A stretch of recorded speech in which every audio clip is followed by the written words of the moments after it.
Cooperative employees union CITU Idukki ജില്ലാ കമ്മിറ്റിയുടെ നേതൃത്വത്തിൽ കട്ടപ്പന ഹെഡ് പോസ്റ്റ് ഓഫീസിന് മുൻപിലേക്ക് സഹകരണ ജീവനക്കാരുടെ മാർച്ചും ധർണയും നടത്തി. ധർണാ സമരം CITU സംസ്ഥാന കമ്മിറ്റി അംഗം PS രാജൻ ഉദ്ഘാടനം ചെയ്തു.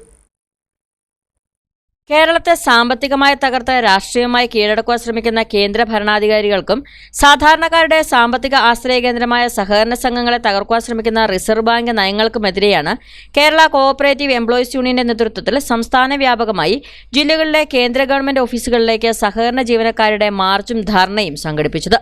പഴയ ബസ് സ്റ്റാൻഡിൽ മൈതാനിയിൽ നിന്നും ആരംഭിച്ച പ്രതിഷേധ മാർച്ച് കട്ടപ്പന ഹെഡ് പോസ്റ്റ് ഓഫീസിന് മുമ്പിൽ എത്തിച്ചേർന്ന ശേഷം നടന്ന ധർണ CITU സംസ്ഥാന കമ്മിറ്റി അംഗം PS രാജൻ ഉദ്ഘാടനം ചെയ്തു. 2014 നരേന്ദ്രമോദി ഇന്ത്യയുടെ പ്രധാനമന്ത്രിയായി വന്നതിന് ശേഷം കേന്ദ്ര ആഭ്യന്തരമന്ത്രി അമിത്ഷാ സഹകരണ വകുപ്പിന്റെ കൂടി ചുമതലയുള്ള മന്ത്രിയായി മാറിയതിനു ശേഷം നമ്മുടെ രാജ്യത്തെ സഹകരണ പ്രസ്ഥാനങ്ങളെ തകർക്കാൻ, സഹകരണ പ്രസ്ഥാനങ്ങളിൽ നിശ്ചിതമായിട്ടുള്ള കോടിക്കണക്കായ പണത്തിൽ കണ്ണുവച്ചിട്ടുള്ള കോർപ്പറേറ്റുകളെ സഹായിക്കാൻ വലിയ പ്രഖ്യാപനങ്ങളും പരിഷ്കരണങ്ങളും ഒക്കെയാണ് നടത്തിക്കൊണ്ടിരിക്കുന്നത്. അടുത്ത കാലത്ത് കേന്ദ്ര ആഭ്യന്തര മന്ത്രി അമിത്ഷാ തന്നെ ഒന്നിലധികം സംസ്ഥാനങ്ങളുമായി ബന്ധപ്പെടുന്ന മൾട്ടി സ്റ്റേറ്റ് കോഓപ്പറേറ്റീവ് സൊസൈറ്റികൾക്ക് രൂപം കൊടുക്കുകയുണ്ടായി.